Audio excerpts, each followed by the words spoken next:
de terapia del lenguaje. Bueno, el día de hoy estaremos viendo alteraciones del lenguaje y trastornos de la comunicación según el DSM, pero vamos a observar un video corto sobre por qué ocurren los trastornos del lenguaje. Bien, es un video introductorio a nuestra sesión. Entonces, un momento.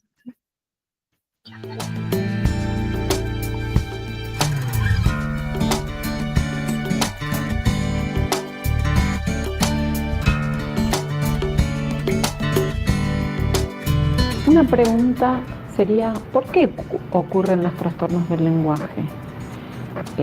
A modo de ejemplo, nosotros vemos que el pájaro, por ejemplo, tiene una tarea fácil, tiene 3 tonos, un tono para la primavera, un tono para el otoño, un tono para la búsqueda de pareja. Pero ¿qué pasa en el humano, en el niño? ¿Qué pasa cuando un niño no adquiere el lenguaje, no empieza a hablar? Desde el punto de vista de lo neurobiológico, del neurodesarrollo, uno puede explicar a partir de 2 ideas: las dificultades ambientales y las dificultades biológicas. Cuando nosotros hablamos de los aspectos ambientales o de las causas ambientales, tenemos el ejemplo del niño de Aveirón, que es un niño que es criado en la selva solo, sin contacto con un humano, que no llega a hablar, que no llega a tener contacto con el lenguaje del humano. Entonces tenemos que tener la relación de la incidencia de la estimulación del ambiente en el desarrollo del lenguaje del individuo. La importancia del lenguaje materno, de la estimulación materna, donde la mamá le va a dar no solo el tono al lenguaje verbal, sino también a la comunicación, le va a dar la impronta, el afecto, todo aquello que acompaña a la comunicación y al lenguaje. Siempre se pensó que en realidad los déficits en el desarrollo del lenguaje tenían una alta importancia en los factores ambientales. Pero luego se empezó a ver que el TEL, el trastorno específico del lenguaje, donde se empiezan a demorar en la producción del lenguaje, es más frecuente en los varones, o sea que uno tiene que tener en cuenta la incidencia de las hormonas sexuales en el desarrollo de las áreas del cerebro que van a involucrar al lenguaje. También se empezó a ver que era más frecuente en gemelos, y acá empezamos a hablar de las causas genéticas.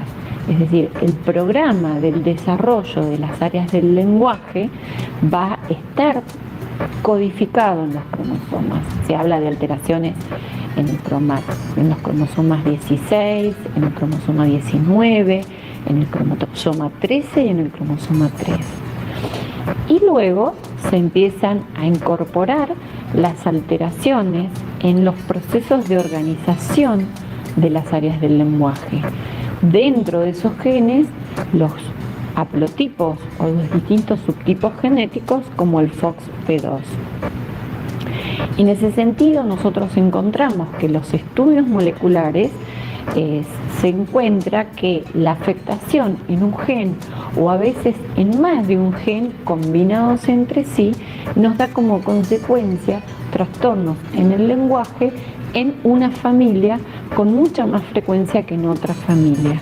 Y ya no se debe solamente a factores ambientales, sino también a estos aspectos moleculares. En ese sentido, hay una familia muy importante, que es la familia KE, que dentro de esos niños hay múltiples antecedentes genéticos de trastornos en el desarrollo del lenguaje. Al cabo de un tiempo de investigar esta familia, se descubre el haplotipo genético que es el gen FOXP2, que se cree que este gen lo que hace es ir guiando a las células del sistema nervioso, a las neuronas que van a conformar las áreas del lenguaje. Entonces, lo que se altera, se produce una dificultad en la organización de las neuronas de las áreas del lenguaje, con lo cual estos niños van a tener mayor prevalencia de TEL, pero también se va a ver más frecuente en esa familia.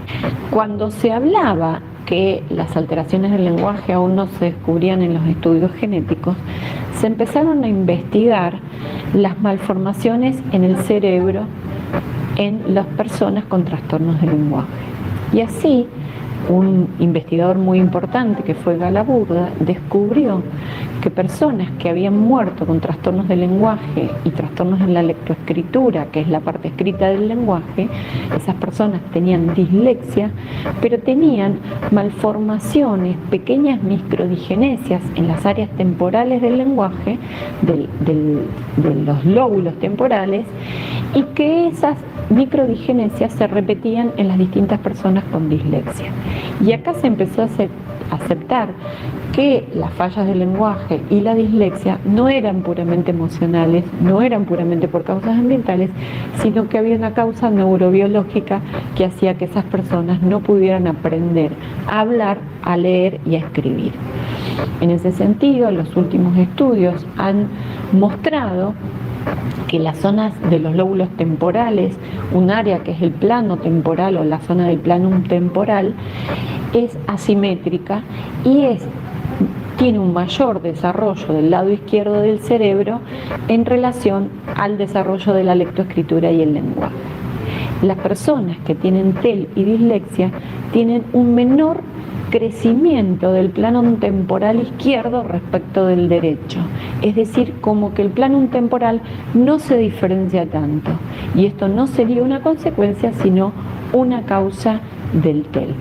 Por ello, cuando investigamos en un niño la presencia de un trastorno del lenguaje, tenemos que tener en cuenta no solamente los aspectos emocionales, la falta de estimulación y los déficits ambientales, sino el sustrato neurobiológico. El TEL es un trastorno neurobiológico, tiene una base neurológica. Los estudios nos muestran que el electroencefalograma tiene más descargas que nos muestran la desorganización en la maduración de ese cerebro infantil, y tenemos que tenerlo en cuenta no solamente para el diagnóstico, sino también para el tratamiento.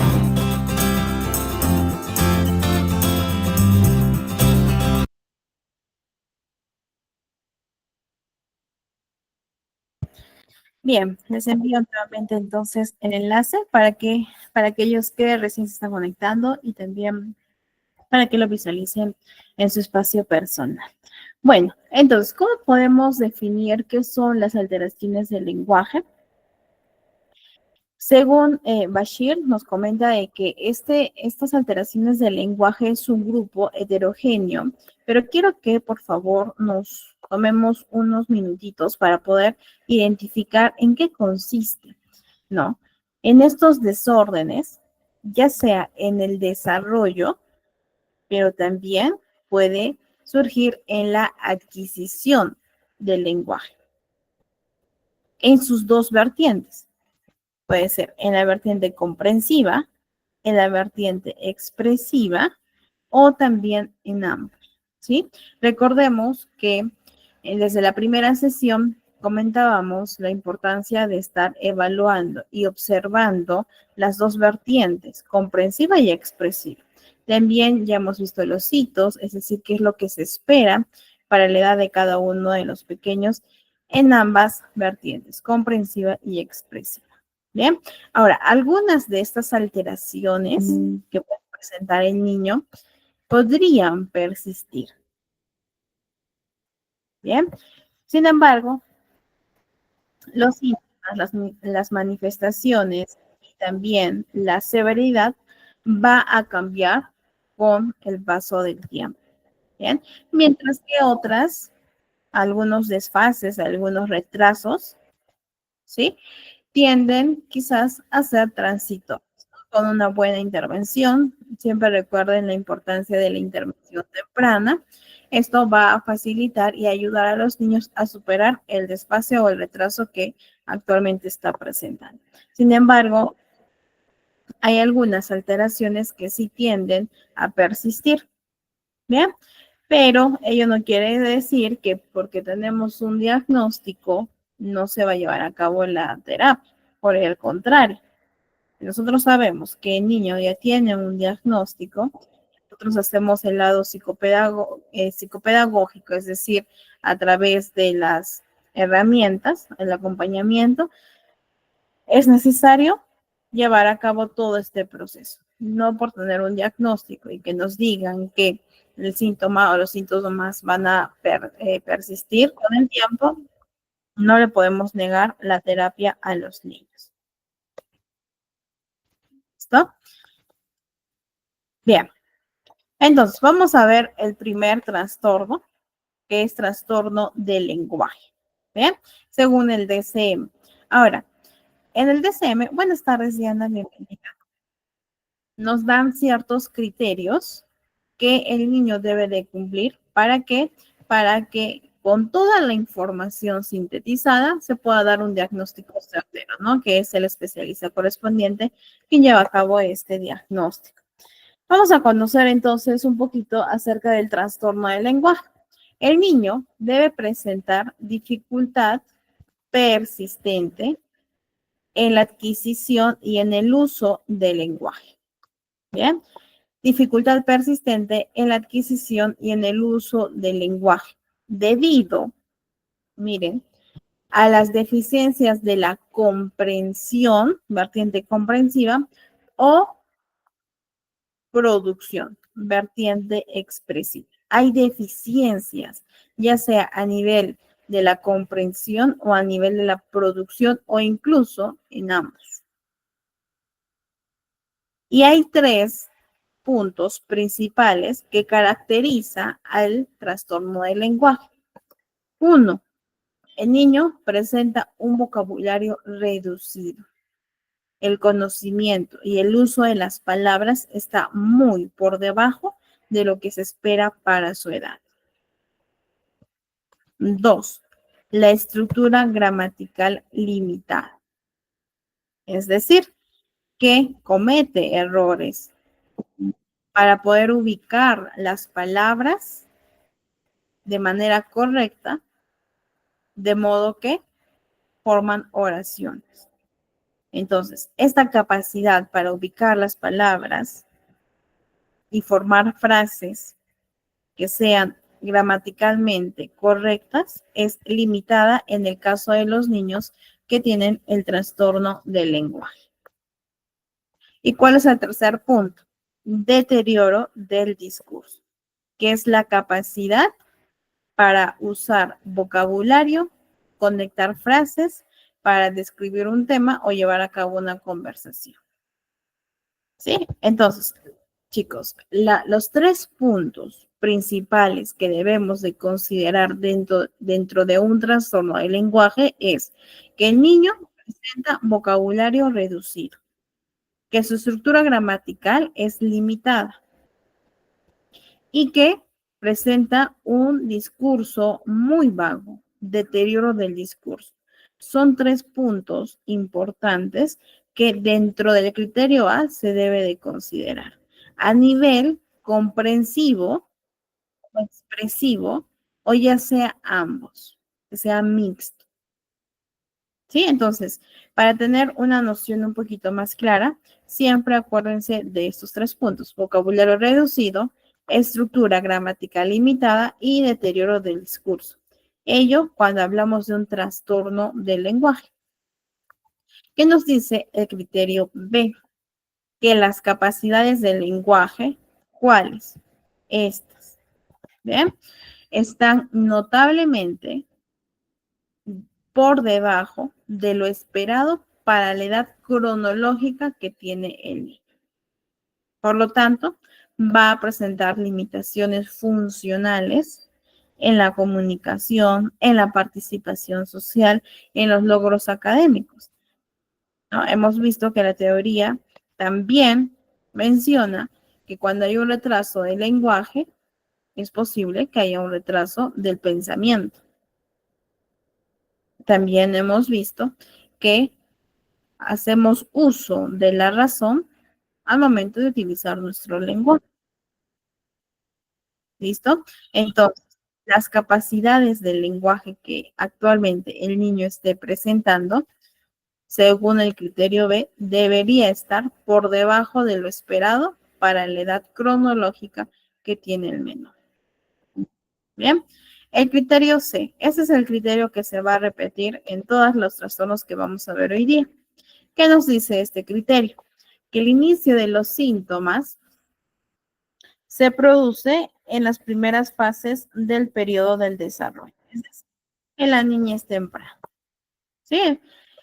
Los síntomas que está presentando el niño se produce en su infancia. Bien, en la infancia temprana, niñez temprana.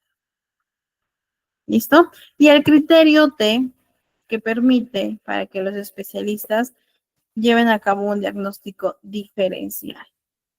Es decir, que estas dificultades, precisamente esto, vocabulario reducido, su estructura gramatical limitada y su deterioro del discurso, estas dificultades persistentes a nivel comprensivo, expresivo o mixto, no se puede atribuir a un deterioro sensorial. Es decir, si el niño presenta un deterioro sensorial o una disfunción motora, alguna afección médica o neurológica, y que esta sea la primera causa o la causa directa del lenguaje o la dificultad del lenguaje, no estaría cumpliendo el criterio D. ¿Sí?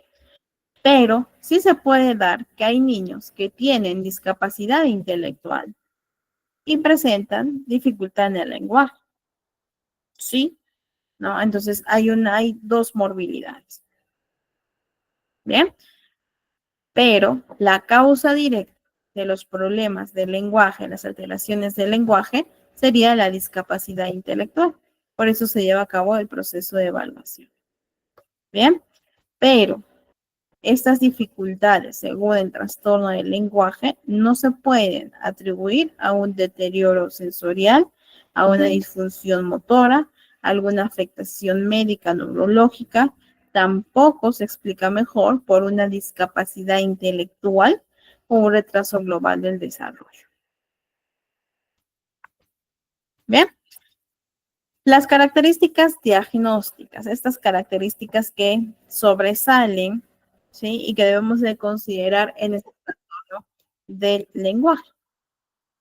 Bien, son las dificultades para poder adquirir y para poder usar el lenguaje a nivel comprensivo, expresivo, bien, o mixto.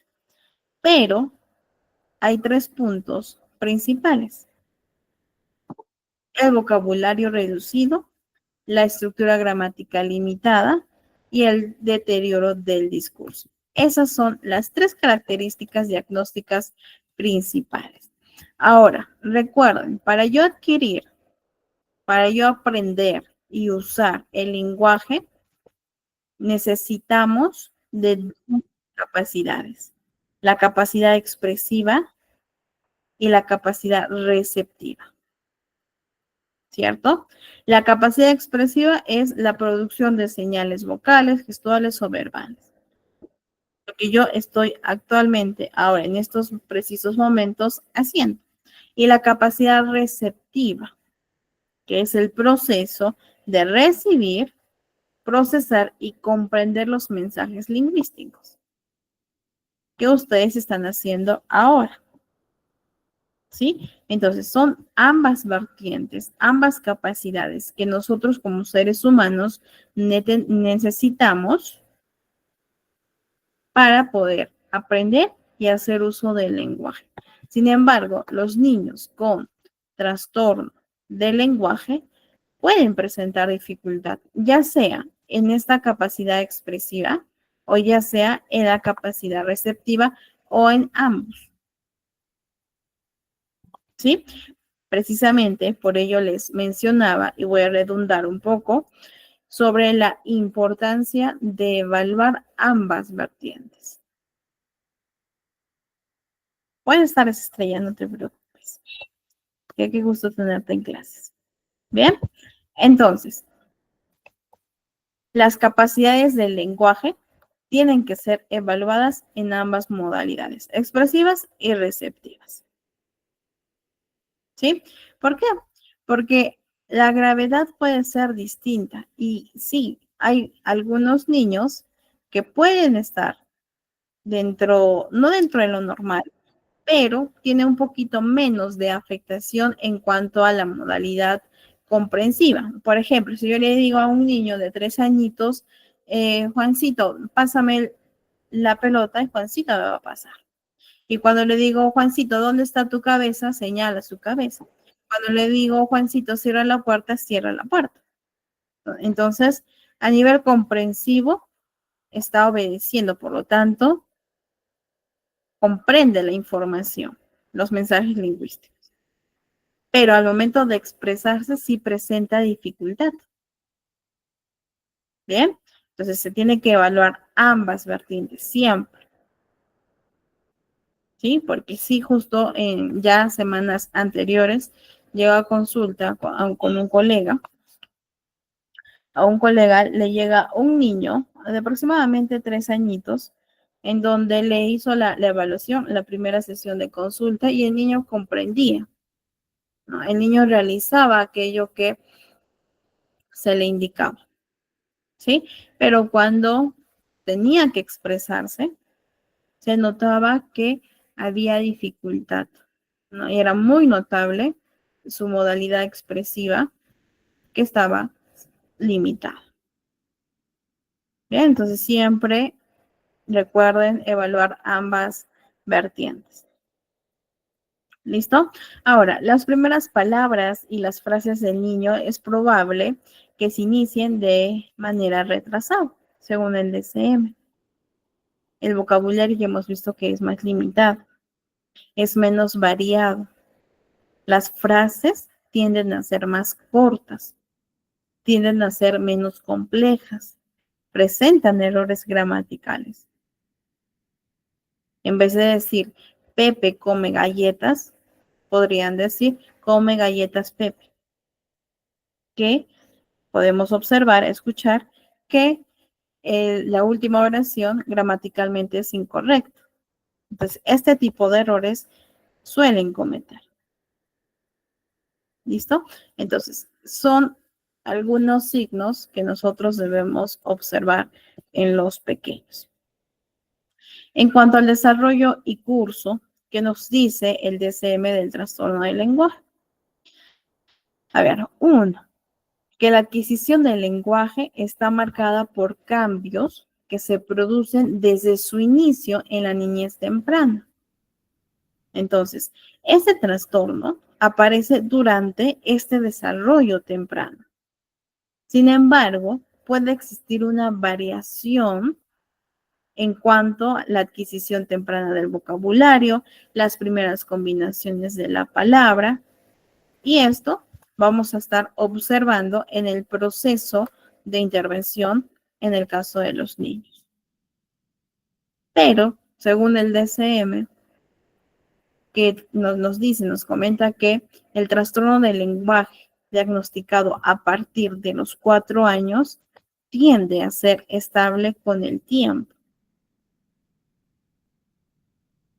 y por lo tanto podría persistir hasta la edad adulta. Sin embargo, que habíamos comentado que los síntomas o los signos pueden cambiar en cuanto a severidad, en cuanto a puntos fuertes, puntos débiles en el curso del desarrollo del trastorno del lenguaje. Sin embargo, si nosotros sabemos esto porque la teoría precisamente lo dice, no quiere decir que vamos a limitar al niño para que reciba su terapia de lenguaje, ¿no? Y una terapia integral con otros especialistas más. ¿Listo?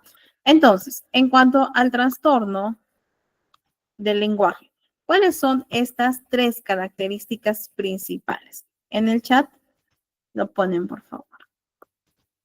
Ponen sus respuestas. ¿Cuáles son las 3 características principales de un trastorno del lenguaje? Que está en el primer criterio que les he mencionado.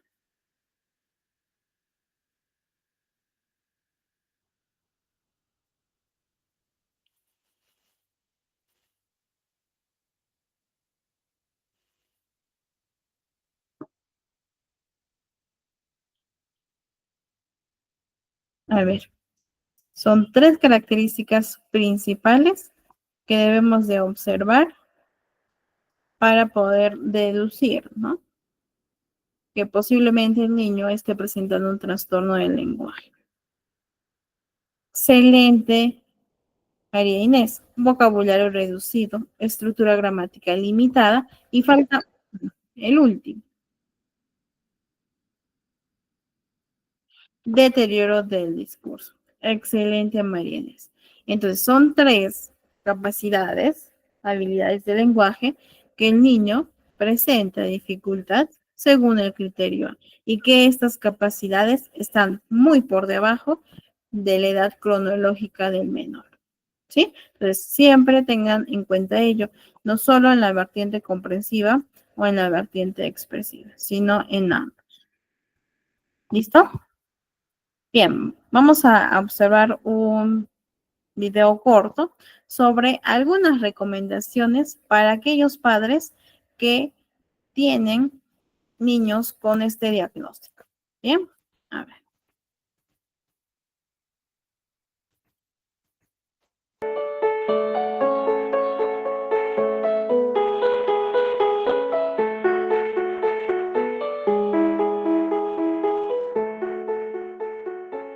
Quiero comentarles algunas cuestiones en relación con recomendaciones para padres de niños con trastorno específico del lenguaje. Sabemos que el lenguaje es una construcción que tiene 2 variables. Por un lado, la condición biológica del individuo y por el otro lado, la ayuda que el medio ambiente, el estímulo que el medio ambiente pueda brindar a ese niño. La condición biológica va a estar modificada por la ayuda del ambiente. Sabemos que los niños con trastorno específico del lenguaje suelen ser hipoestimulados muchas veces por su entorno, por no saber cómo hacerlo o por no contar con las herramientas adecuadas para hacerlo o hacerlo de un modo equivocado, ¿sí? Muchas veces los niños con trastorno específico del lenguaje reciben menos estimulación que los pares de desarrollo típico. En otras ocasiones los papás suelen estimularlos en demasía, ¿sí? Suelen hablarles sin parar de cosas que tienen escasa habilidad funcional para ellos. En esos casos se suele generar algo que en este momento está como muy en boga el concepto, que se llama la ley de Mateo, ¿sí? La ley de San Mateo. ¿Qué significa esto? El niño que tiene una dificultad, una adversidad biológica, ¿sí? Una adversidad para adquirir una función como es el lenguaje, además de esa adversidad termina teniendo la sobrecarga de la falta o la mala estimulación medioambiental. Entonces hay como una doble dificultad superpuesta en donde los fallos terminan siendo más grandes de lo esperable, ¿sí? En general, un niño de desarrollo típico que habla mucho consigue más respuestas de su entorno que aquel que habla menos. Entonces, veremos algunas recomendaciones simples para la comprensión o para favorecer la comprensión de niños con trastorno del lenguaje y algunas recomendaciones relacionadas con la expresión de los mismos. En niños pequeños es fundamental utilizar preguntas por sí o por no, o preguntas de alternativa. Es frecuente que los padres en la consulta digan: yo le pregunto qué ha hecho en el jardín y él no me cuenta nada. Claro, es verdad que alguien que tiene limitaciones comprensivo-expresivas o limitaciones expresivas no puede organizar una frase y contar el relato de lo que ha ocurrido en el día. Sin embargo, quizá ese mismo niño que no le puede contar a su madre qué es lo que vivió en el jardín pueda responderle a una pregunta concreta. Si la mamá le dice: ¿jugaste con los bloques hoy? Esa es una pregunta por sí o por no. ¿Tomaste el desayuno hoy? Esa es una pregunta por sí o por no. O una pregunta de alternativa también es algo que puede favorecer la situación. De pronto, si la madre le pregunta: ¿en el desayuno tomaron jugo o té? Ese tipo de preguntas simplificadas en donde la respuesta está prácticamente dada en el interlocutor son preguntas que colaboran enormemente a mantener la dinámica de la comunicación, que es en definitiva lo que buscamos. La comunicación es el leitmotiv de todo esto, mantener el intercambio entre personas. ¿Por qué? Porque el lenguaje está principalmente orientado a eso, a manejar la comunicación entre personas y a sostener el vínculo. ¿Por qué necesitamos sostener esa interacción? Porque el lenguaje se aprende en contacto con los demás. Entonces esa vía debe permanecer permeable de manera continua, ¿sí? No se debe cortar o limitar por las limitaciones comprensivo-expresivas o expresivas que pueda tener el niño. Entonces, estas son algunas de las recomendaciones generales que pueden ponerse en práctica con niños pequeños con TEL. También es verdad que hay otras situaciones en donde la comprensión está más conservada y los problemas son eminentemente expresivos. En esos casos, lo que debemos hacer es no hacer correcciones sistemáticas sobre la forma del lenguaje. Si un niño que habla mal, no solucionamos su situación repitiéndole o haciéndolo repetir todo el tiempo las cosas que le salen mal, ¿sí? Sino buscando herramientas y técnicas, que bueno, de eso nos ocupamos las fonoaudiólogas, herramientas y técnicas para darles a los padres para que el niño pueda expresarse de un modo más fluido. 16. Ahora, hoy es 17. Le vamos a hacer un círculo. ¿Qué día de la semana es? 17. ¿Qué día de la semana es? Es un jueves. Después de jueves viene el... ¿Sí? Dentro de esas técnicas encontramos lo que se llama reformulación del lenguaje, es decir, cuando un niño dice mal una expresión, una frase o lo que sea, es el adulto que la reformula y la deja flotando en el aire con el modo correcto en el que tiene que ser producida. La repetición, hacer repetir permanentemente a los chicos el modelo correcto de las palabras y demás, no suele ser una solución adecuada, ¿sí?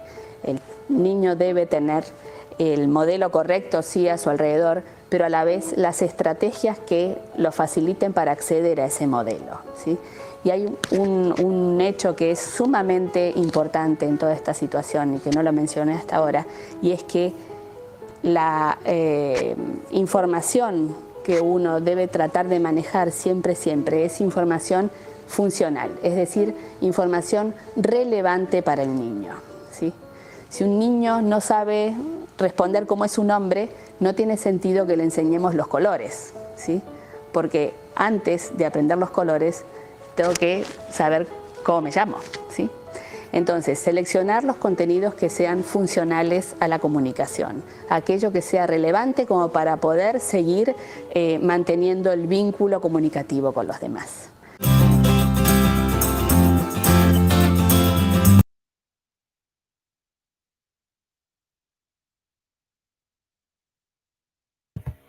Bien, les envío nuevamente entonces el enlace para que lo tengan. Y bueno, hemos visto algunas recomendaciones para los padres, ¿no? Especialmente para esta población, para los niños que presentan el trastorno del lenguaje. Bien, vamos a ver ahora el trastorno fonológico, uno de los trastornos que también tiende a ser conocido precisamente por su naturaleza.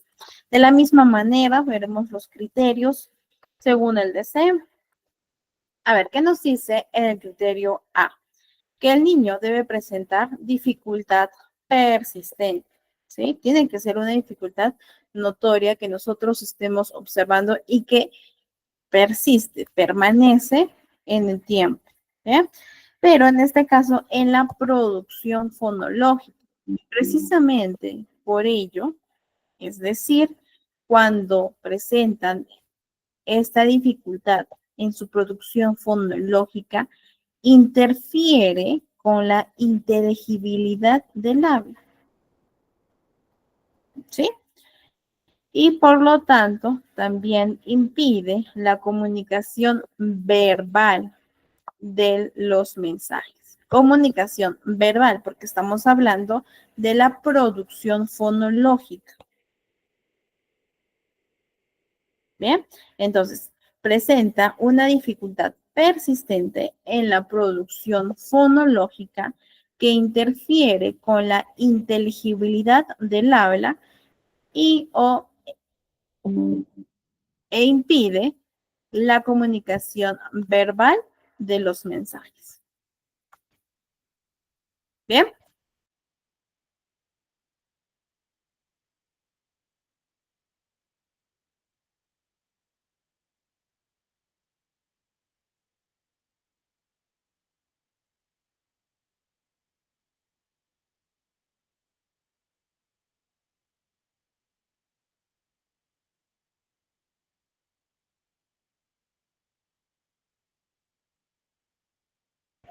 Bien, chicos, lo siento, no sé qué Edwin me votó. A ver. Ya está. Bien, chicos. Bien, disculpen por el inconveniente. Entonces, para repasar un poquito, ¿ya? El niño tiene que presentar esta dificultad persistente en la producción fonológica y precisamente por dicha dificultad interfiere con la inteligibilidad del habla e impide la comunicación verbal. Verbal porque estamos hablando de producción fonológica de los mensajes. A ver, ¿se escucha entrecortado? Por favor, me confirman.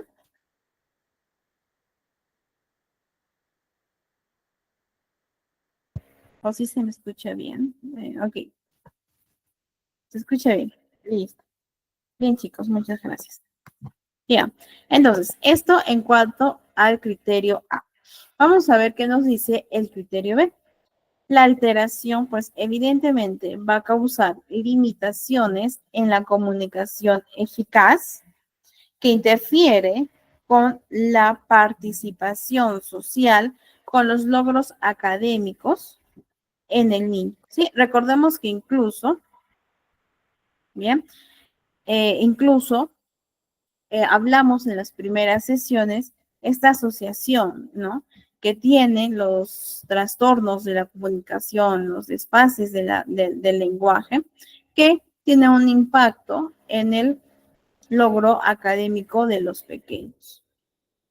¿Sí? Bien. El criterio C hace referencia a que el inicio de los síntomas se produce en las primeras fases del periodo del desarrollo, ¿no? Y es el criterio que justamente les menciono, que se va a repetir en todos los trastornos que veamos. ¿Por qué? Porque en el DCM, ¿sí? En el DCM, dentro de los trastornos del neurodesarrollo se encuentran los trastornos de la comunicación, para que lo tengan en cuenta. ¿Bien? Y el criterio D hace referencia a que las dificultades no se pueden atribuir a afectaciones congénitas, afectaciones adquiridas, como por ejemplo parálisis cerebral, paladar hendido, hipoacusia, traumatismo cerebral u otras afecciones médicas o neurológicas. Por eso se hace el descarte, ¿no?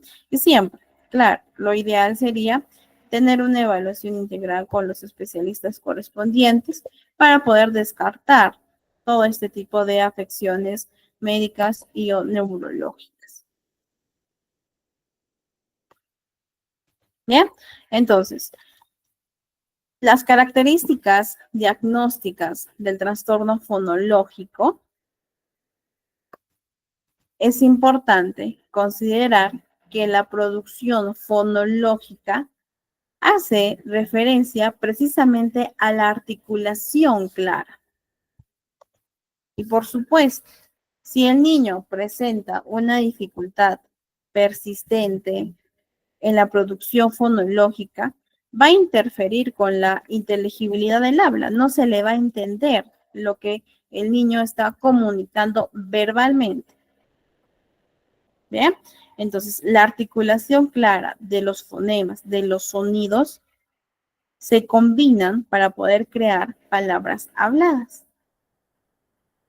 Entonces, para yo llevar a cabo la producción fonológica, requiero del conocimiento fonológico de los sonidos del habla. Yo tengo que saber y ser consciente de que si yo combino PA, PA, en cuanto a sonidos, ojo, me da la palabra papá. Ese es el conocimiento fonológico de los sonidos del habla. Y también requiero de esta habilidad para poder coordinar los movimientos de los articuladores con la respiración y la vocalización del habla. Entonces, yo teniendo todas estas capacidades y habilidades, el conocimiento de los sonidos del habla, junto a la coordinación de los movimientos y la vocalización del habla, yo puedo llevar a cabo la producción fonológica. Sin embargo, los niños que sí presentan dificultad en esta capacidad, en esta producción fonológica, van a presentar o podrían presentar problemas de diferentes niveles en el conocimiento fonológico o en la habilidad para poder coordinar los movimientos del habla. Bien.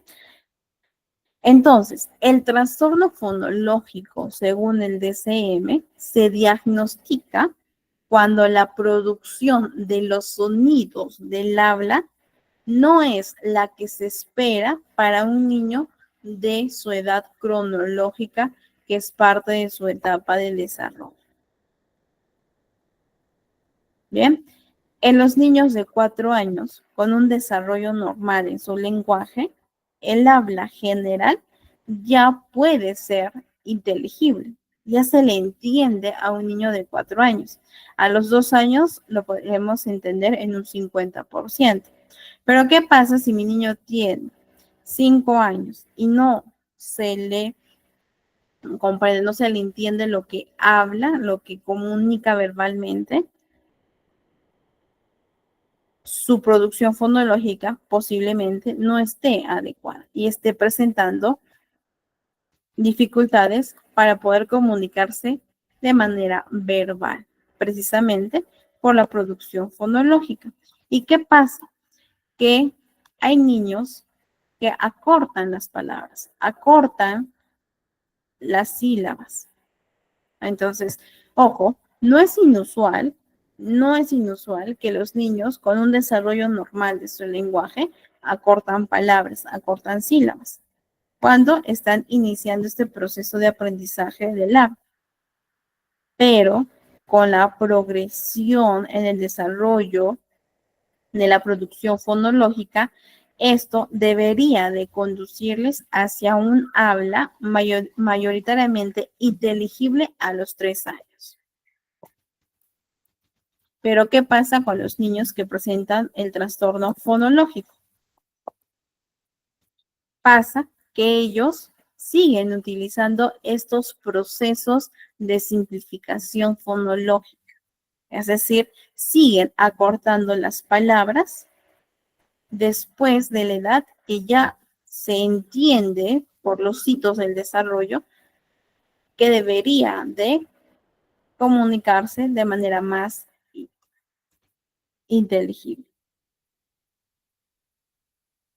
¿Sí?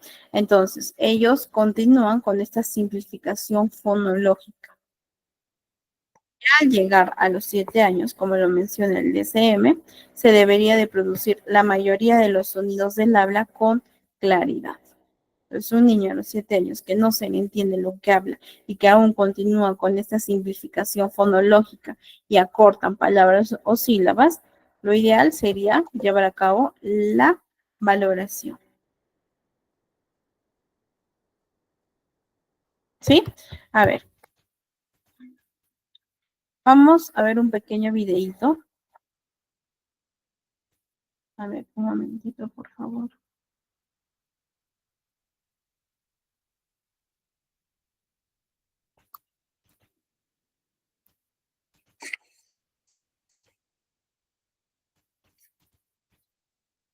A ver. ¿Y cómo se llama? Y la mi quiere tener una estatua y yo no. No, ¿y, No, te la gustaría, ¿y te gustaría tener uno? Sí. ¿Y cómo le pondrías de nombre? Dale, ya. El perro es que el perro tiene tola y es raro. Ajá. ¿Y cómo se llama ese perro? Este ¿cómo se llama? Mira, No, siéntate bien. ¿Cómo se llama? pero... El Pluto. El Pluto. Mamá. Oye, ¿dónde está tu mamá? Ella ¿Y qué está haciendo? tiene la otra. Siéntate bien. Oye, ¿y tu papi dónde está? Mi papá. ¿Sí? Ahí va. ¿Arriba? Sí, ¿Qué es lo que es ahí arriba en el trabajo? sí. Ya, siéntese bien, pues. Muy bien. Oye, ¿tu mamá por qué te retó? Lo hace ti. Dime, pues, ¿por qué te retó? ¿Qué hiciste? ¿Qué te pasó? Jugando torrotete. ¿Qué te pasó en la carita? Me tuñó la Valentina. Sí, te lloró a ti. Me tuñó la Valentina así. Me tiró a ti. El lobo. ¿A mí? Sí, Sí. te rajuñó fuerte. ¿Y quién es la Valentina? Me tuñó ahí. Sí, pero ¿quién es la Voy a Valentina? ponerla, po. Oye, dime, pues, ¿quién es la Valentina? Mi mamá tiene la patura, la Valentina. ¿Es compañera del jardín? Sí. ¿Amiga tuya? Si mi mamá tiene la patura, mi mamá la Valentina, pues de ti, me tuñó. Oye, ¿la Valentina es compañerita tuya del jardín? Sí, pues ¿Y juegas con ella? No, pues de ti la bota mi mamá la patura, pues de ti.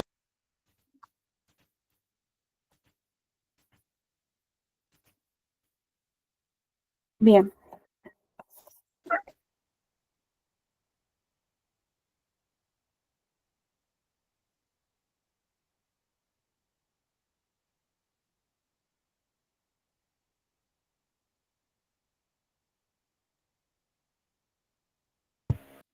Bien, chicos.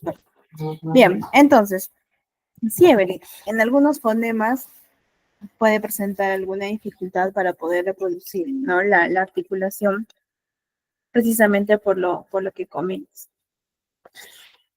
Muy bien, chicos. Vamos, igual, ¿no? El frenillo también, pero no en todos los fonemas. No en todos los fonemas influye, ¿no? Lo que es el frenillo como tal. Solo en algunos. Me refiero al frenillo lingual. ¿Ya? Vamos a ver los trastornos de la fluidez de inicio en la infancia, también conocido, ¿no?, coloquialmente como el tartamudeo, que es uno de los trastornos que particularmente lo he visto en niños, pero más en adolescentes. Y que esto pues tiene un impacto no solo a nivel social, sino también que desencadenan, ¿no?, en algunos casos síntomas ya netamente psicológicos, precisamente porque no se llevó a cabo una intervención temprana. Bien, entonces, ¿qué nos dice el DSM del trastorno de la fluidez de inicio en la infancia? Como criterio A, el niño debe de presentar alteraciones de la fluidez y la organización temporal normal del habla, que pues son inadecuadas para su edad cronológica. ¿Bien? Esto persiste con el tiempo y se van a caracterizar por la aparición, ojo, frecuente y notable de uno o más de los siguientes factores. ¿Sí? ¿Cuáles son estos factores que la niña o el niño debe de presentar? Repetición de sonidos y sílabas, prolongación de sonidos, de consonantes y de vocales, las palabras fragmentadas, cuando hay una pausa en medio de una palabra, ¿no? Un silencio en medio de una palabra.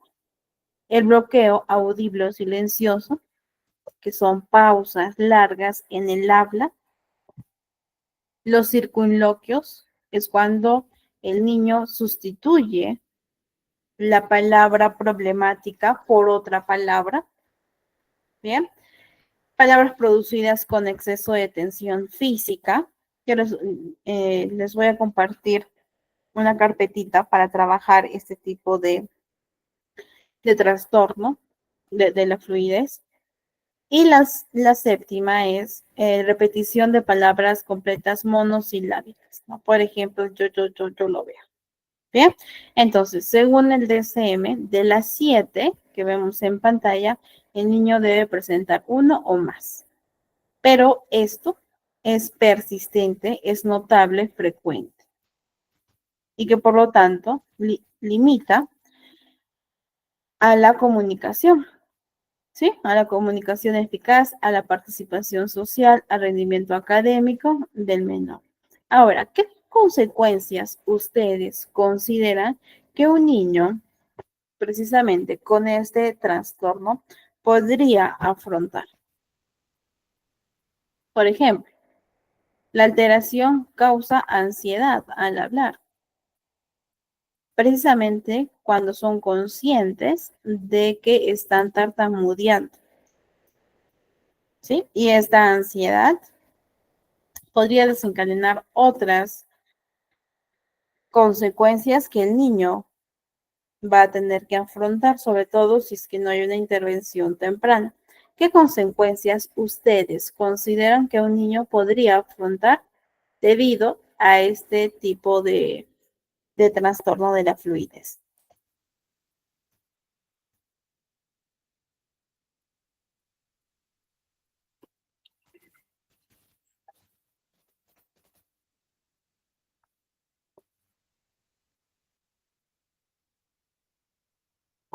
Aparte de la ansiedad al hablar.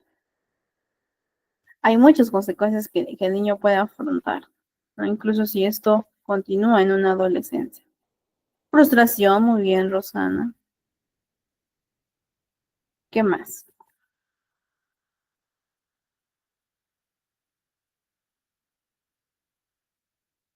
El Diane. No necesariamente, no necesariamente el Diane. Muy bien, Joana, así es. Dificultad para explicar en clases. Timidez, muy bien.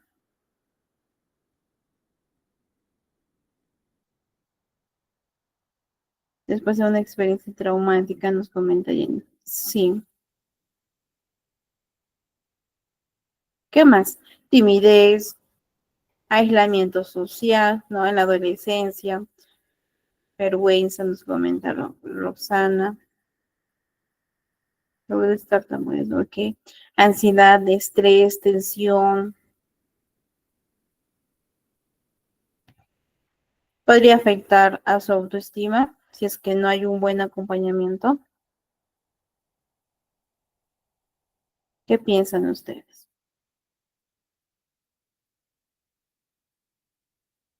Claro, nos dice Roxana. En efecto, ¿no? Si no hay un buen acompañamiento, no hay una buena gestión de la situación del tartamudeo, es posible que también se vea afectado un tanto la autoestima, ¿no? Va a producir cierta inseguridad, aislamientos. Así es, Jenny, son objetos de burlas, apodos, precisamente por la condición que presentan, ¿no? Que es el famoso bullying. El bullying genera, pues, este tipo de efectos en la autoestima. Depresión y aislamiento nos comenta Blanca. Así es, ¿no? Y esto incluso puede desencadenar en casitos más graves, ¿no? Siempre, no sé si les comenté a ustedes, recuerdo uno de los casos, era una adolescente, esa adolescente tenía ya 16 añitos cuando llega a consulta, y mientras que estábamos haciendo la primera sesión de consulta, sí se le notaba, era muy notorio que presentaba el tartamudeo.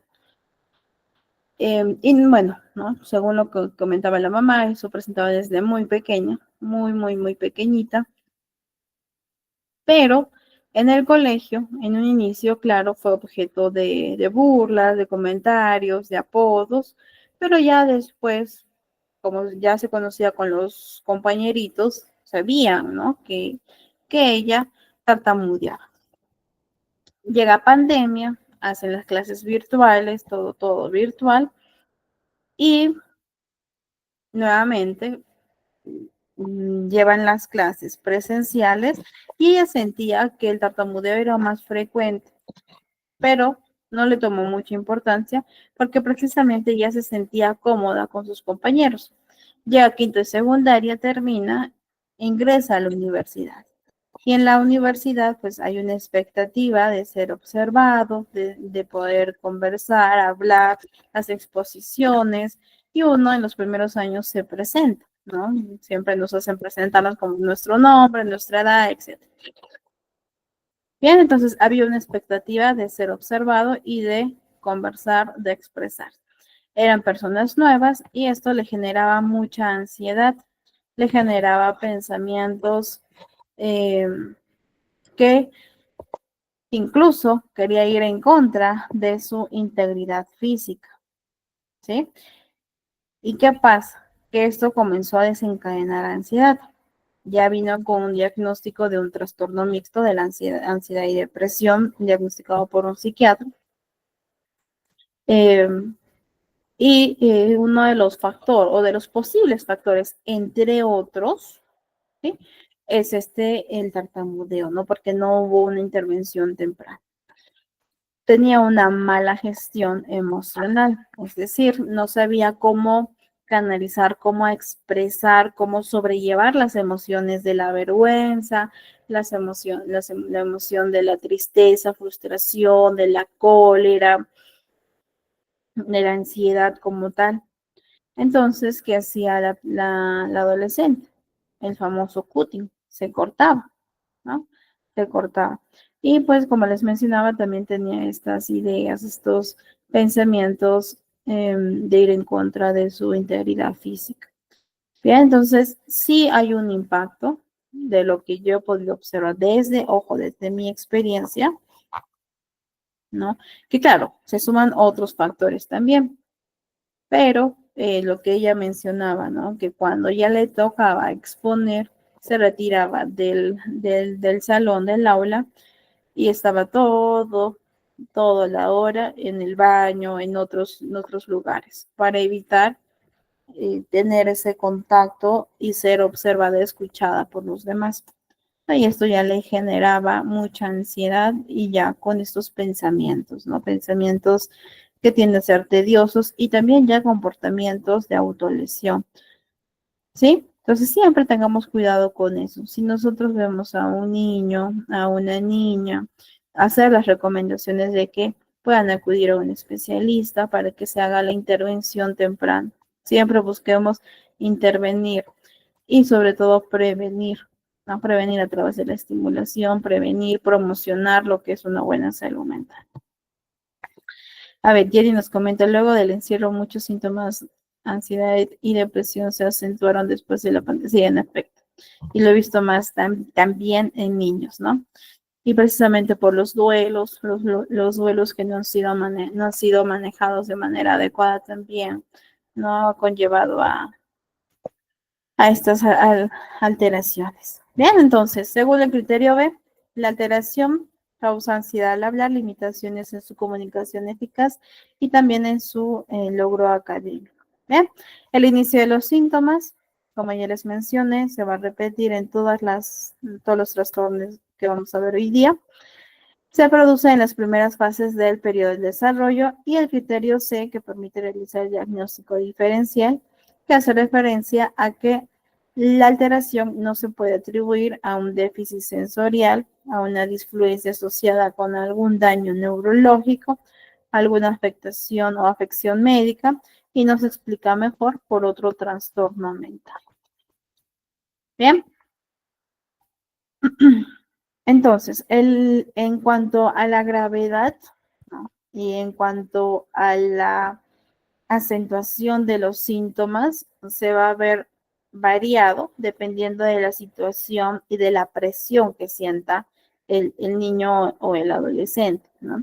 Si yo converso con mi familia, tengo confianza, la presión es muy reducida, es menos, ¿sí? Pero es totalmente diferente a cuando tengo que exponer o tengo que hablar frente a un público, tengo que conversar con personas desconocidas, en donde los síntomas se van a ver predominados, ¿sí? Tienden a ser más notorios.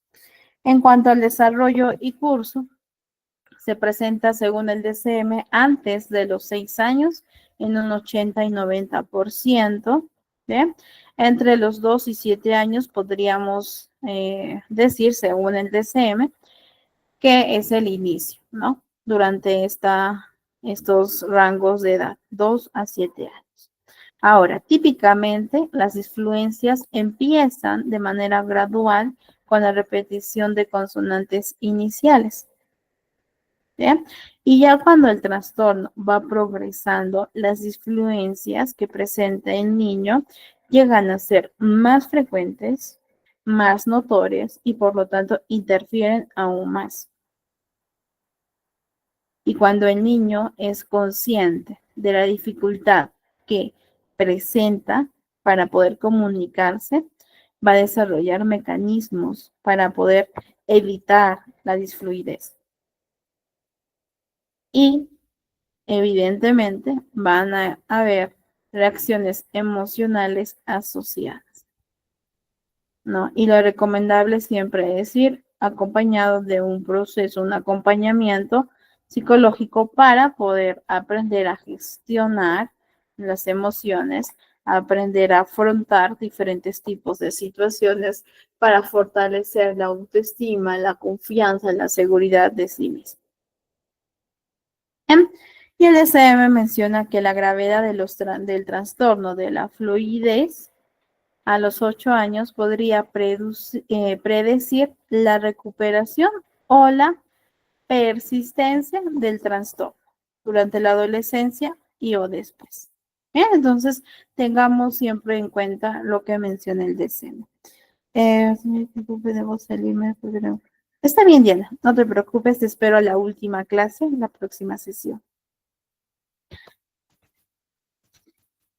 Bien, y bueno, vamos a observar un videíto para que ustedes vean la intervención terapéutica, bien, en la fluidez o en el trastorno de la fluidez, bien, para que ustedes más o menos observen. Sin embargo, como les mencionaba, ustedes van a tener una carpeta en donde hay varias herramientas para trabajar netamente este tipo de condición.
Una imagen.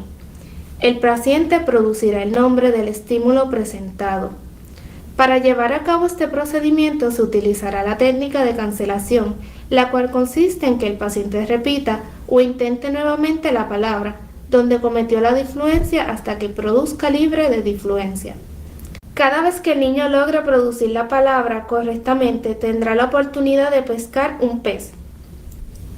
Hola, Lana, ¿cómo tú estás hoy? Hola, Miti, bien. Mira, me encantan tus orejitas, están bien bonitas. ¿Me las prestas? No. Están muy bonitas, mira, trae un... ¿Viste tu muñeca, Miti? ¿Cómo se llama? Se llama Andrea. Hola, Andrea, ¿tú vas a estar hoy con él en la terapia? ¿La vas a ayudar? No. Sí, mira, la va a ayudar, Andrea. ¿Qué es esto? No, esto lo vamos a usar al final. Me gusta. Al final, ¿te gusta? ¿Quieres usarlo? Pues mira, lo vamos a usar al final. Si tú me dices bien. No, todavía, Lana, no. Esto lo vamos a usar al final. Si tú me dices bien las palabras que vamos a ver en las láminas, te voy a dejar jugar con eso, ¿está bien? No sé, no. Sí, lo vas a hacer porque tú quieres jugar con esto, ¿verdad? ¿Tú quieres pescar? ¿Por qué? Pues vamos. Mira, aquí están las láminas, vamos a hacerlas. Mira, te voy a presentar una lámina y tú me vas a decir lo que estás observando en la lámina, ¿está bien? No. Pues, no hay tiburón. Ok. Vamos a pescar. Vamos a pescar. ¿Tú le vas a ayudar, Andrea? Mira, Andrea dijo que sí, vamos a ver. Vamos a ver, ¿qué es esto? No sé. Míralo bien, ¿tú sabes lo que es? Esto es mira, esto es un mono. ¿Cómo es? Mono.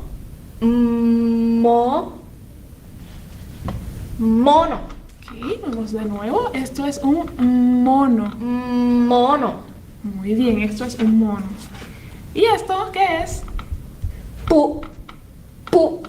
Pulpo. Ok. Me dijiste que esto es un ¿qué? Mono. Un mono. Y esto es un Pulpo. pulpo. Excelente, va muy bien. ¿Y esto qué es? Foca. Esto es una foca. Vamos otra vez, vamos a repasar. Este era un Mono. excelente. Esto es un Pulpo. y esto es Foca. foca. Perfecto. Y la última, esto es No sé. sí, tú sabes, mira, ve. Se me olvidó. Esto lo encontramos en los árboles. ¿Cómo se llama? Mira, ve.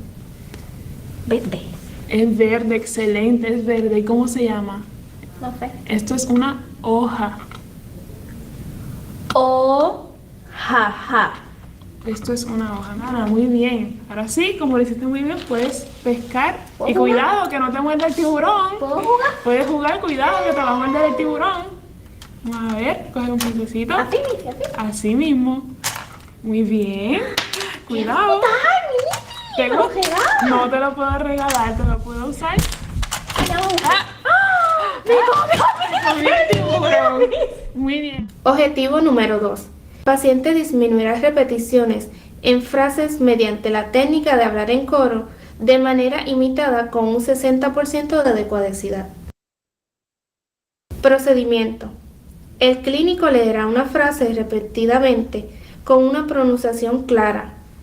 Posteriormente, el clínico y el niño leerán simultáneamente una frase.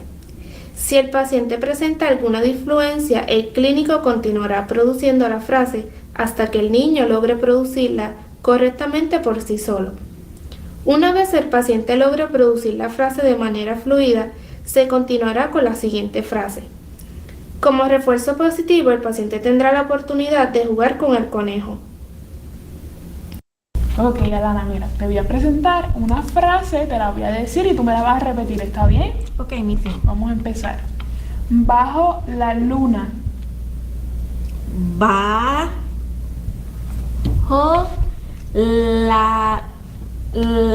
la luna. Ok, vamos de nuevo. Bajo la luna. Bajo la luna. Bajo la luna.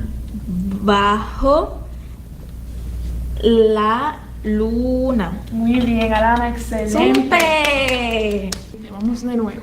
La película de ayer. La película de ayer. Excelente. ¡Súper! Y ahora vamos para la última y después vamos a usar a Mr. Conejito. Sí. Muy bien. Bajo la luna. Bajo la luna. Vamos otra vez, Alana. Bajo la luna. Bajo la luna. Vamos una vez más. Bajo Ay, mira, no me sale. Tranquila, que lo estás haciendo excelente. Vamos, esta es la última. Bajo la luna. Bajo la luna. Perfecto, ¡Súper! Alana, muy bien. Hoy trabajaste muy bonito. Ahora puedes usar a mi Sí. conejito. Vas a sacarle las zanahorias. Excelente. ¡Cojo! Perfecto. Otra vez. Otra vez. Volvió a brincar. ¡Anda! Y ahora le toca a Andrea, que Andrea haga una.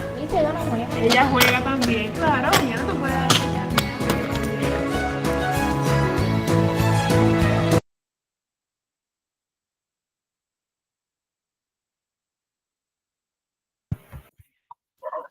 Bien, les envío nuevamente el enlace al chat.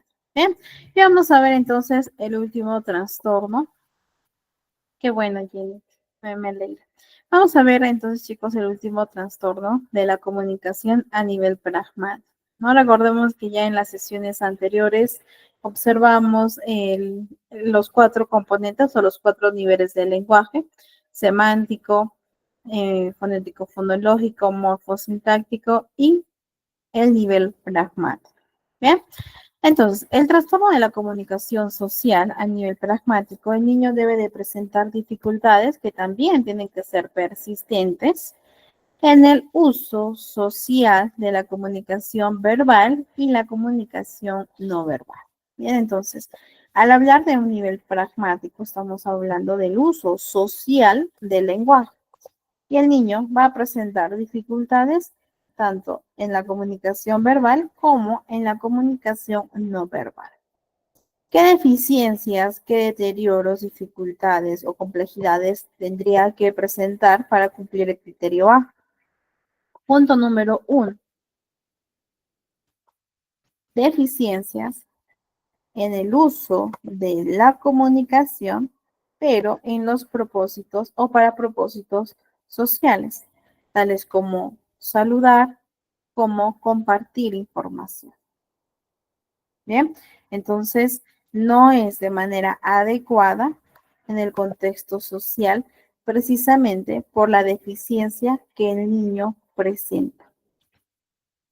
Punto número 2. Hay un deterioro de la capacidad para poder modificar la comunicación para que ésta se adapte al contexto o se adapte a las necesidades del oyente. Es decir, va a presentar dificultad para poder hablar de manera diferente en un aula que en un parque, o conversar de manera distinta con un niño que con un adulto. ¿Sí? Punto número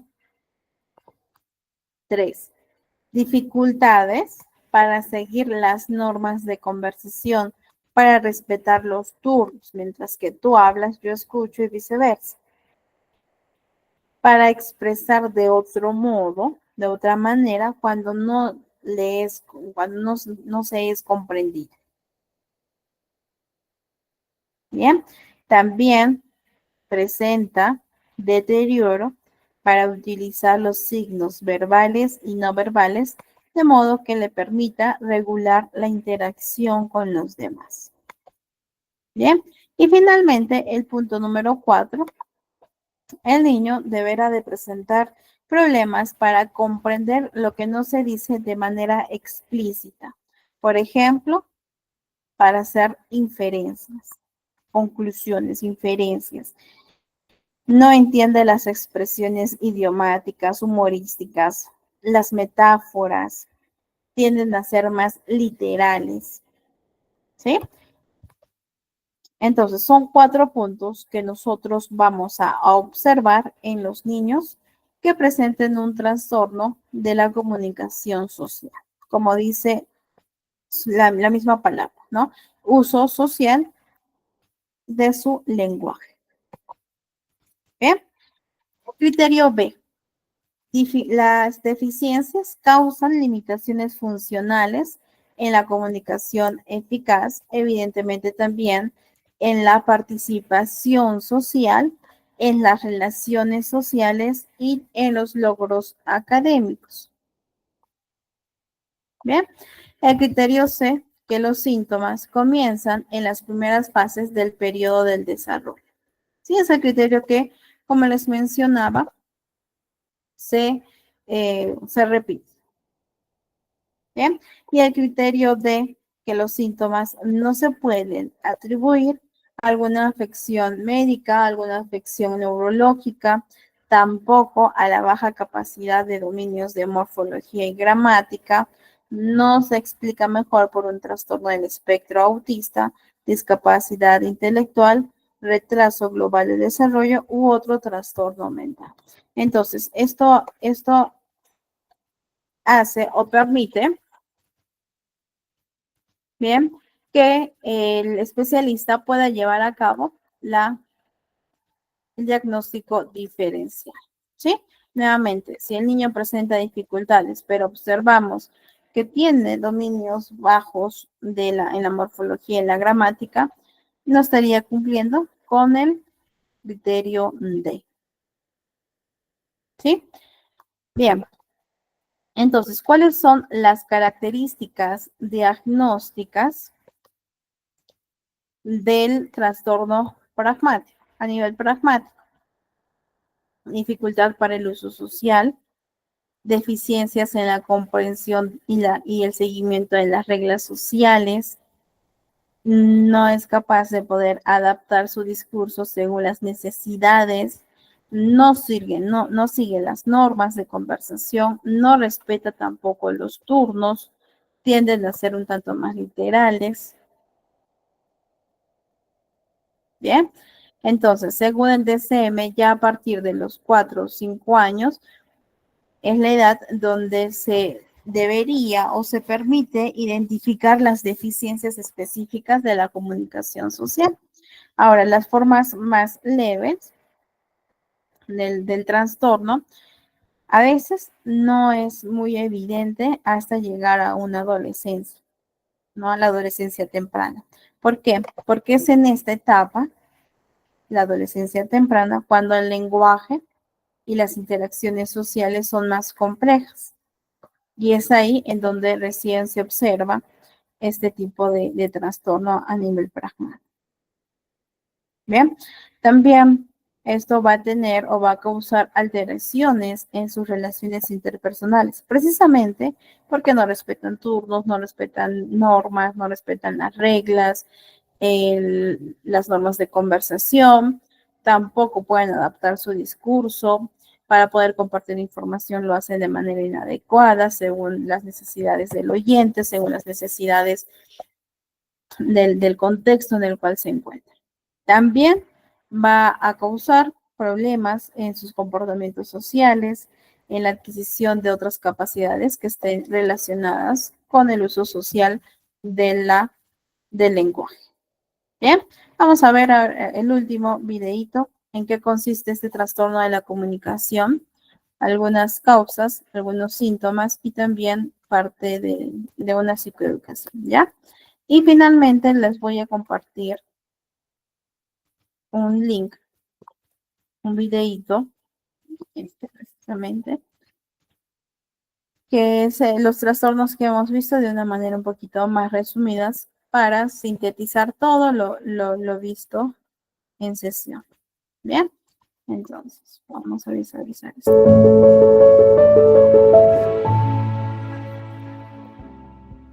Trastorno de la comunicación social, causas, síntomas y tratamiento.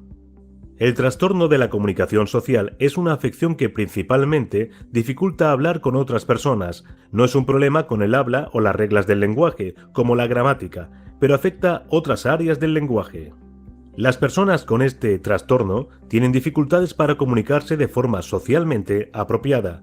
Pueden no seguir las normas de la comunicación oral o no comprender el intercambio que ocurre durante la conversación y con frecuencia no pueden entender la ironía o el lenguaje no literal. Estos obstáculos dificultan la interacción con las personas en entornos sociales, escolares y laborales. Las reglas del habla, como pronunciar palabras o construir oraciones, suelen no ser un problema para las personas con este trastorno. La pragmática es lo que tienen difícil, es decir, las reglas sobreentendidas y sutiles del lenguaje hablado que permiten que las personas se comuniquen entre sí. Las personas con este trastorno de la comunicación social, por ejemplo, pueden tomar el control de la conversación o interrumpirla con frecuencia. Algunos no se atreven a hablar y otros dicen cosas que no están relacionadas con el tema de la conversación. Síntomas del trastorno de la comunicación social. En la infancia temprana es cuando las personas con esta afección suelen mostrar signos de trastorno de la comunicación social. Los niños y niñas muy pequeños o pequeñas pueden tardar en algunos hitos de la comunicación social, como saludar a personas con gestos o sonidos. Además, pueden no interesarse en la interacción social, pero es posible que las familias y los maestros no se den cuenta de estas señales. Además de los síntomas que veremos a continuación, cabe destacar que, para que se diagnostique trastorno de la comunicación social, las dificultades deben causar limitaciones funcionales en la comunicación, la participación social, las relaciones sociales, los logros académicos o el rendimiento laboral, ya sea de forma individual o combinada. Además, los síntomas comienzan en las primeras fases del periodo de desarrollo, pero las deficiencias pueden no manifestarse completamente hasta que la necesidad de comunicación social supera las capacidades limitadas. Finalmente, los síntomas no se pueden atribuir a ninguna otra afección médica o neurológica, ni a la falta de habilidad en morfología y gramática. Además, no se pueden explicar mejor por un trastorno del espectro autista, una discapacidad intelectual, trastorno del desarrollo intelectual, un retraso global del desarrollo u otro trastorno mental. Entre los síntomas más comunes del trastorno de la comunicación social encontramos problemas en la utilización de la comunicación en situaciones sociales, como compartir información, comunicar algo o saludar, de forma que sea adecuada al contexto social en el que la persona se encuentra. Deterioro de la capacidad para alternar la comunicación de forma que se adapte al contexto o a las necesidades de las personas a las que escucha, como por ejemplo, hablar de forma diferente en un parque o en clase, conversar diferente con un niño o niña o evitar utilizar un lenguaje formal. Dificultades constantes en el uso meramente social de la comunicación no verbal y verbal. Dificultades para cumplir las normas de conversación y narración, como expresarse de otra forma cuando no se es comprendido o comprendida, respetar el turno de palabra o entender cuándo usar signos no verbales y verbales para regular la interacción. Complicaciones para comprender lo que no se dice explícitamente o los significados figurados y ambiguos del lenguaje, como humor, expresiones idiomáticas, metáforas, etc. Causas del trastorno de la comunicación social. Los trastornos de la comunicación pueden ser del desarrollo o adquiridos. La causa puede estar relacionada con problemas biológicos como anormalidades del desarrollo del cerebro o posiblemente por la exposición a toxinas durante el embarazo. Esto incluye como abuso de sustancias o toxinas ambientales como el plomo. En algunos casos, un factor genético es considerado como una causa contribuyente. Como se ha mencionado anteriormente, hay muchas razones diferentes por las que pueden comenzar los trastornos de la comunicación. Con ellos nacen muchas personas y comienzan su desarrollo durante la primera infancia. Sin embargo, hay muchas razones por las que alguien puede experimentar o desarrollar un trastorno de la comunicación. Pérdida de capacidad auditiva, lesiones cerebrales, abuso de sustancias. El trastorno del espectro autista TEA. Paladar hendido o labio leporino, parálisis cerebral, discapacidades o trastornos del desarrollo, lesiones en las cuerdas vocales, problemas de aprendizaje, discapacidades cognitivas, accidente vascular. Tratamiento para el trastorno de la comunicación social. La terapia del habla y el lenguaje es el tratamiento principal para el trastorno de la comunicación social. En sesiones individuales o en grupos pequeños, los terapeutas del habla y el lenguaje pueden trabajar con los niños o niñas para mejorar sus habilidades de conversación. En estas sesiones podrían usar apoyos visuales como los cómics o el juego de roles. Los niños o niñas con este trastorno también pueden mejorar sus habilidades de comunicación, participando en grupos de habilidades sociales. Los jóvenes y los adultos pueden encontrar grupos o talleres que se enfocan en el aprendizaje de habilidades sociales o de vida. Los terapeutas del habla y lenguaje, los trabajadores sociales, los psicólogos, los consejeros vocacionales y los consejeros universitarios pueden ofrecer estos programas. Un esfuerzo coordinado entre padres, profesores y profesionales del habla, lenguaje y salud mental brinda la base para las estrategias de tratamiento individualizado, que pueden incluir rehabilitación individual o grupal, clases especiales o recursos especiales. Generalmente se consideran dos enfoques. 1. Las técnicas de rehabilitación son utilizadas para aumentar las destrezas de comunicación en las áreas del déficit. 2. Un segundo enfoque ayuda al niño o niña a construir sobre sus fortalezas para eludir su déficit de comunicación. Esperamos que este vídeo te haya gustado y te sirva de ayuda. Hasta pronto. Bien, chicos, entonces les envío nuevamente el enlace del último video que hemos visto. Y por otro lado, también les estoy enviando otro enlace que, como les estaba mencionando, que es precisamente el que ven en pantalla. Bien, es un poquito largo el video, entonces les sugiero que lo observen en su espacio personal de manera individual, que es el DSM, ¿sí? Lo que hemos visto de los trastornos de la comunicación de una manera un poco más reducida. Bien, bueno, chicos, aquí también tienen lo que es la bibliografía correspondiente en donde se obtuvo la información de hoy y en donde ustedes también podrían tener mayor información. ¿Listo? Y con esto sería todo con relación ya a nuestra cuarta clase de terapia del lenguaje. Recuerden que nos queda una clase más, la próxima sesión, que estaremos viendo lo que es intervención como tal. Y vamos a tomarnos unos minutitos para ver cómo es una sesión de la valoración del lenguaje, parte de la valoración del lenguaje, para que más o menos observen que no solo se enfoca en el componente o en el nivel fonético-fonológico, que es la articulación de los sonidos, sino también en los diferentes niveles. ¿Bien? Bueno, chicos, con esto me despido, que tengan una bonita noche, no se desconecten todavía, le doy el pase a nuestro coordinador.